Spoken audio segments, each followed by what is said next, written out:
InvestorIdeas.com podcast. Hello and welcome to another InvestorIdeas.com podcast looking at cannabis news, stocks to watch, as well as insights from thought leaders and experts. Today we look at announcements from Cannabis Global Incorporated, trading on the TSX Venture as ZENA, Organigram Holdings Incorporated, trading on the TSX Venture as OGI and the OTCQX as OGRMF, APHA.TO Incorporated, trading on the TSX and New York Stock Exchange as APHA.TO, Aurora Cannabis Incorporated, trading on the New York Stock Exchange and the TSX as ACB, and Green Growth Brands Incorporated, trading on the CSE as GGB and the OTCQB as GGBXF. First, looking at Cannabis Global Incorporated, who announced reaching a letter of intent with the Société Québécoise de Cannabis, or the SQDC. Quebec is a significant cannabis market and is in close proximity to Cannabis's licensed 380,000 square foot growing facility in New Brunswick and its upcoming 255,000 square foot facility in Nova Scotia. Cannabis expects to begin supplying its premium cannabis products in Quebec in the second quarter of 2019. Upon completion of the Autorité des Marchés Publics public access, this letter of intent with the SQDC adds an important component to our national supply platform, further expanding the market for our products, said Andrew Grieve, Chief Executive Officer of Cannabis. This relationship represents an additional significant relationship with a provincial counterparty. Quebec is the 9th Canadian jurisdiction in which Cannabis has a distribution relationship. Cannabis also has distribution arrangements with government and third-party retailers and distributors in BC, Alberta, Saskatchewan, Manitoba, New Brunswick, Nova Scotia, Prince Edward Island, and the Yukon Territory. Next, looking at Organigram Holdings Incorporated, the parent company of Organigram Incorporated, a leading licensed producer of Canada, who also announced that it signed a letter of intent with the SQDC. This agreement solidifies the company's position as a true national player in Canada's legal adult use recreational cannabis marketplace. Organigram now has distribution in place for all 10 Canadian provinces, and based on currently available public information, this agreement makes Organigram one of only 3 licensed producers in Canada, along with Cannabis Growth Corporation and APHA.TO, to have secured distribution agreements with every province. Speaking of APHA.TO, they today announced a worldwide license agreement with Mana Molecular Science, LLC, producers of state-of-the-art cannabis transdermal patches. Leveraging Mana's established formulations, equipment, and processes, APHA.TO will produce and sell patches containing cannabis oils for its established suite of medical and adult use brands. As we continue to expand its use for the product to ingredient, we're excited to offer innovative new ways for consumers to interact with cannabis, said Jacob Ripstein, president of APHA.TO. As a company at the forefront of cannabis innovation, Mana Molecular Science will be an important strategic partner for APHA.TO. Like us, they're committed to making safe, high-quality cannabis products available to a wide array of global consumers.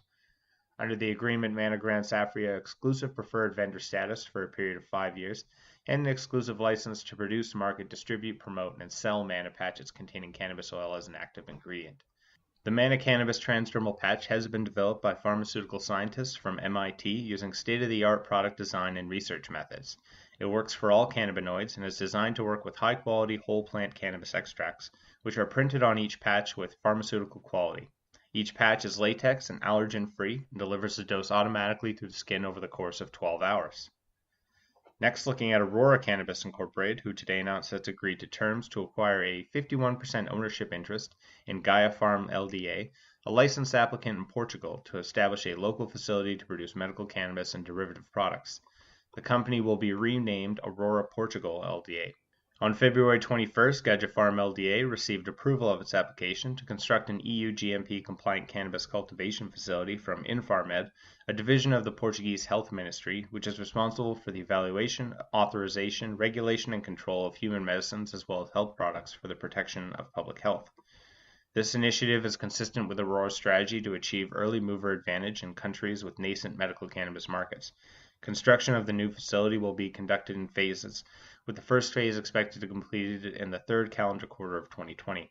Upon completion, the first phase of the facility is expected to have a production capacity of approximately 2,000 kilograms per year, growing to 4,000 kilograms upon completion of the second phase.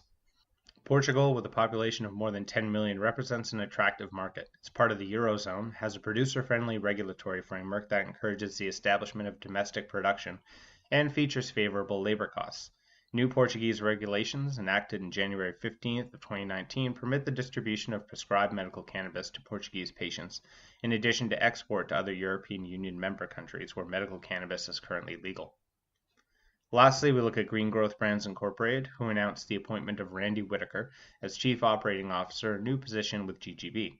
Mr. Whitaker has 27 years experience in real estate, finance, and store operations. He joins GGB from Belk Incorporated, a privately held department store with over 293 locations. Along with much of GGB leadership team, I worked with Randy for many years at the Victoria's Secret, said Peter Horvath, CEO of Green Growth Brands. He has a phenomenal track record and is a world-class operator. GGB continues to set itself apart from the competition because of the talent and experience of our team. We're so pleased to welcome Randy to our team. He will be a huge asset as we drive towards creating remarkable cannabis and CBD experiences for customers. In prior roles, Mr. Whitaker has brought out results-oriented focus, agility in fast-paced environments, and a talent for building high-performing teams. Mr. Whitaker was most recently at Belk Incorporated as Executive Vice President, Chief Stores Officer. During that time, he led the stores organization, including store operations, real estate, store design and construction, aviation, visual merchandising, customer care, credit, and supply chain. Prior to Belk, Mr. Whitaker spent over 15 years at Victoria's Secret in a variety of real estate and store operation positions, including Executive Vice President, Store Operations. During his 5 years as EVP of Store Operations, Mr. Whitaker was responsible for 1,100 stores that delivered $6 billion US in annual revenue while maintaining a $2 billion operating expense budget. Effective immediately, Mr. Whitaker will lead real estate, business development, store design and construction, stores, shops, e-commerce, and field operations support. That's all for today's podcast. Podcast is now a certified word trademark on the blockchain through Cognate Incorporated CM certification. InvestorIdeas.com podcasts are also available on iTunes, Spotify, Google Play Music, Stitcher, iHeartRadio, Spreaker, and TuneIn. If you'd like to be a guest or sponsor of this podcast, please contact InvestorIdeas.com. Investor Ideas reminds all listeners to read our disclaimers and disclosures on the InvestorIdeas.com website, and this podcast is not an endorsement to buy products or services or securities. Investors are reminded that all investments involve risk and possible loss of investment. Investor Ideas does not condone the use of cannabis except where permissible by law. Our site does not possess, distribute, or sell cannabis products.